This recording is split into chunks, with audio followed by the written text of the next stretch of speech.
Sudarlun, sebanyak 14 unit warung remang-remang di sepanjang bibir pantai Pelangi, Kota Sigli dibongkar oleh aparat gabungan Kamis 19 Agustus 2021 siang.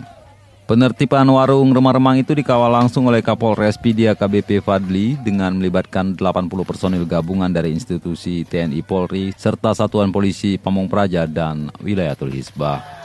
Kapolres PD berharap dengan adanya penertiban ini maka anggapan publik terhadap pantai Pelangi Sigli sebagai sarang maksiat dapat diperbaiki kembali demi penataan kawasan destinasi wisata yang bersyariat Islam.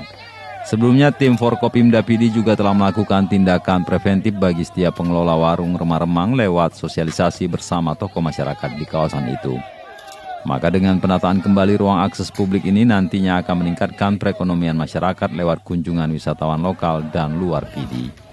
Kapolres PD juga berjanji akan melakukan tindakan tegas kepada pengelola warung jika masih menyediakan fasilitas yang menjurus maksiat di warung remang-remang tersebut.